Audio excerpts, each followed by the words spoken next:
to surrender are false. All orders to surrender are false.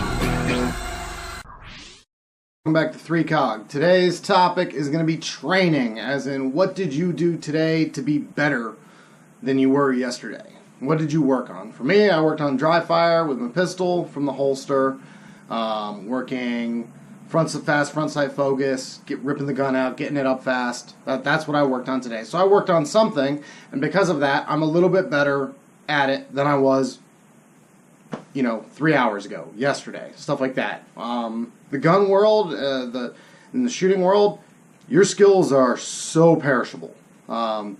If you're not working on it, it's going away.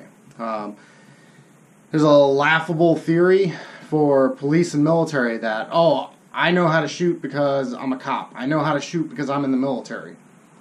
Yeah, you probably know the basics, but if you were in the military 5 years ago and you haven't worked on anything since then, you're not as good as you were. We honestly don't know how good you were. The standard qualifications for military and police are not hard, and the sustainment periodicity is not very often. So the number of rounds that the average service member or cop shoots is just not high enough to be very, very good. Now, I'm not saying there aren't people who are very, very good, but those people normally take the time and energy and their own money to train. They work on something. They seek out their own instructors, which I'm a huge fan of. You should seek out instructors who are better than you, who can teach you, and you don't necessarily need to agree with every single thing that they're saying. You just need to take what you want out of it and apply it to your own tactics, techniques, and procedures. So, the big question is what did you do today? Did you work on anything today? Are you going to work on anything today? And it doesn't have to be a lot. You can spend, I probably spent 30 minutes dry firing pistol today. Okay? That's not anything insane. I did it while listening to a podcast, right? And I actually used trigger words in the podcast to tell me when to draw. So I had to listen to the podcast and then draw. So I worked on something, so I should be a little bit better now than I was. Okay, but that's only if you're applying the proper fundamentals and if you're really focusing on doing it right. Because if you practice something wrong 500 times, then you're just better at doing it wrong. You're not getting better at doing it right. Okay, and that's where things like videotaping yourself and then watching it and saying, how did that look? Was it, am I getting the weapon level at the right time? Am I slapping the trigger? How does my grip look? Like all that kind of stuff. You're not going to be able to effectively assess yourself while you're in the action, probably, unless it's a really big mistake. So use a tool like that. If you have a friend who's equally skilled, that's something that they can watch you do it and you can get better. So that's the big thing is work on it. Work on something, okay? Even if it's magazine changes with a couple of empty magazines and you're just going through the repetitions, okay? Last year I probably dry fired my pistol.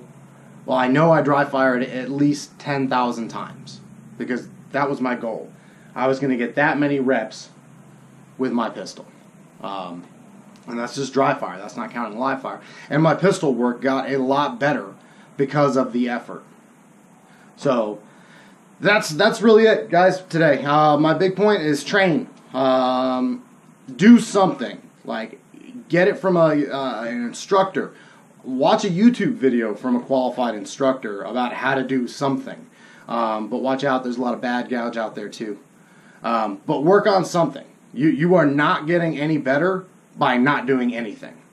And just because, I was in a Riverine squadron from 2009 to 2012, and we shot an obscene amount of ammo. I barely shot any of my own weapons during that time period because we were shooting so much and all the time. It was fairly ridiculous. I mean, weeks at a time of daytime into nighttime with personal weapons, rifle and pistol, shotgun, and then going into the maritime battle drills and doing all of it with no ammo with machine guns, then blank ammo, then live fire, plus all the ground stuff with machine guns, okay? I was pretty good with a gun at that point.